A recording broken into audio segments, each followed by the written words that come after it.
आप महिला विकास मंत्री भी हैं। मणिपुर में जो देश की बेटियों के साथ हुआ उस पर आप चुप रहीं। अल्लाहु अकबर। हमारे मुल्क की वजीर ममलिकत जो अक़लियती उमूर की मंत्री हैं मोहतरमा स्मृति ईरानी साहिबा, उन्होंने एक बयान दिया आज से 3 दिन पहले कि आंध्र प्रदेश का जो वक्फ बोर्ड है वो कादियानियों को ये नहीं कह सकता कि आप इस्लाम से खारिज। वक्फ बोर्ड कहे या ना कहे ये अलग बात। इतनी जिम्मेदार ओहदे पर जो बंदा बैठा हो, ये जो खातून बैठी हैं, जो अक़लियत की वजीर है, माइनॉरिटीज़ की वजीर हैं भारत के अंदर, वो कादियानियों के हक में बयान देने से पहले क्या ये ज़रूरी नहीं समझती कि पता कर लिया जाए कि ये कादियानी जो अपने आप को अहमदी कहते हैं ये है किस बला का नाम है, कौन ये?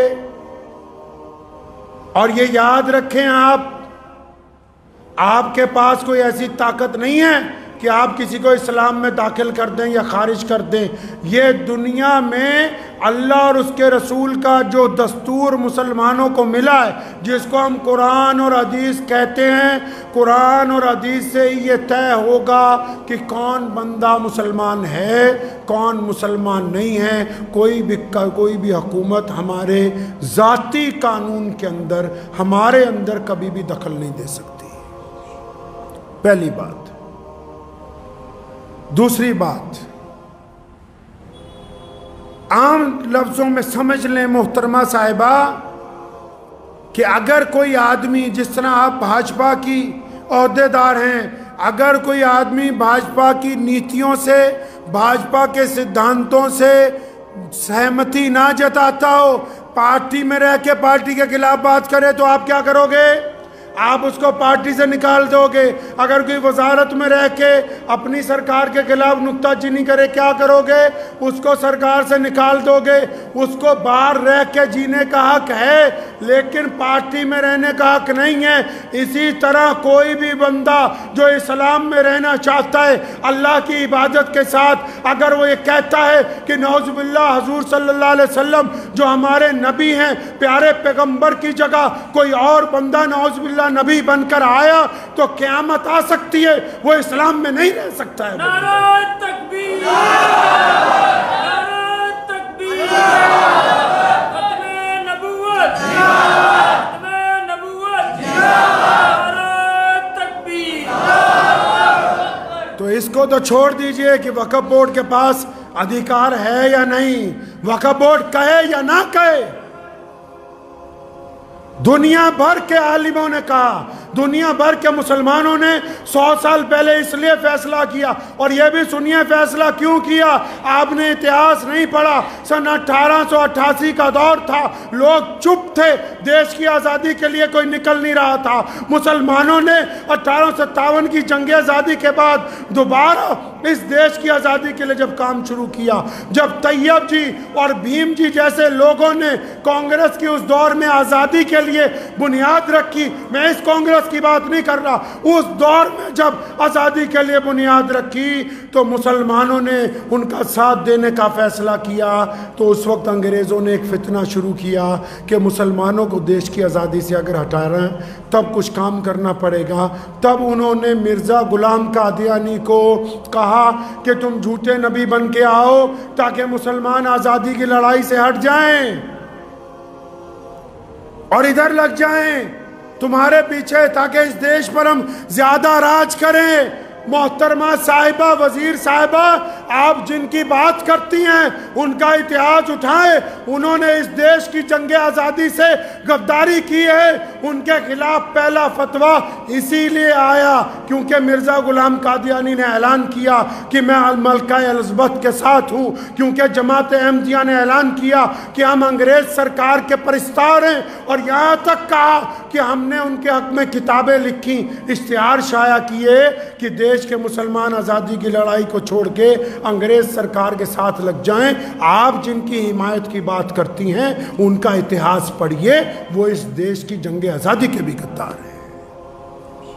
और आप तो सरकार में हैं, अब दोबारा उठा लेंगी तो कितनी बुरी कार्रवाइयों में कितने आतंकियों के साथ इनकी यारी है वो भी निकल के सामने आ जाएगी।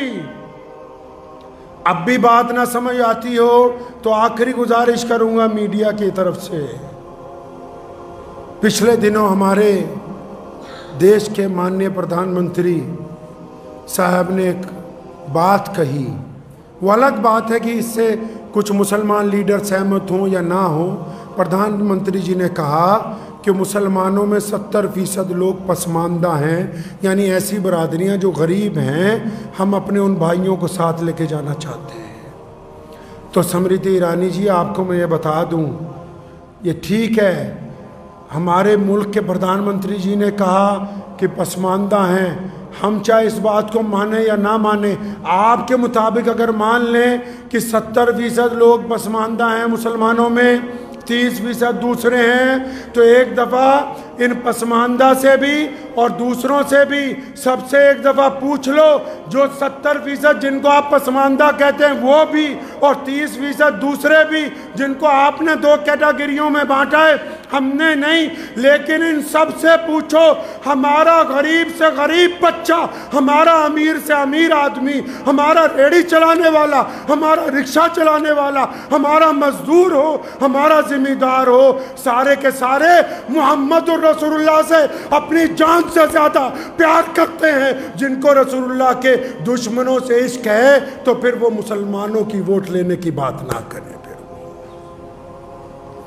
सियासी तौर पर भी समझ लो कि जिनकी आप बात करते हैं गले लगाने की, हम इनकार नहीं करते, गले लगाना चाहिए, होना चाहिए, ऊपर उठना चाहिए गरीबों को, लेकिन जिनको गरीब कह के ये समझ रहे हो कि ये गरीब, इनको कादियानी बना लोगे, अरे मुसलमानों की रगों में रसूलुल्लाह की मोहब्बत है।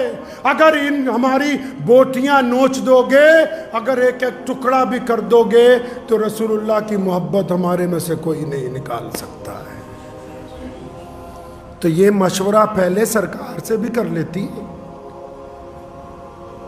जो हमारे साथ ऊपर थोपने की कोशिश की कादियानियों को, सरकार से भी एक मशवरा कर लेते कि पूरे भारत के मुसलमान, जो दुनिया में सबसे बड़ी अकलियत है इस देश में, जिनको हमारे प्रधानमंत्री जी आज अपनी छाती से लगाने की बात करती है, और ये मंत्री उन मुसलमानों की छाती पर नमक छिड़कने की बात करती है, पहले वहां तो पूछ लेते करना क्या है।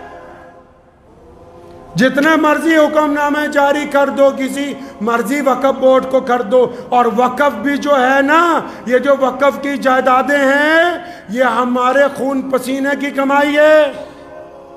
ये उन लोगों की जायदादें हैं जो अल्लाह और रसूल को एक मानते, उन्होंने दी हैं। ये किसी मिर्जा कादियानी की चेलों ने नहीं दी जायदादें, वक्फ बोर्ड की जो जायदादें, ये अल्लाह और रसूल को मानने वालों ने वक़्फ़ की कि इनके पैसे से, इनके किराए से, इनकी आमदनी से मस्जिदों का खर्चा चले, इनकी आमदनी से गरीब बेवाओं को राशन दिया जाए, इनकी आमदनी से गरीबों का इलाज करवाया जाए।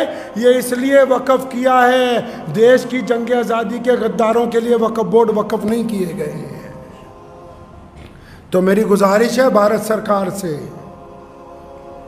पर माननीय प्रधानमंत्री श्री नरेंद्र भाई मोदी जी से भी गुजारिश है कि कैबिनेट में ये जो अक़लियत की वज़ीर हैं, इन्होंने पूरे देश के मुसलमानों के जज्बात को मजरूह किया है।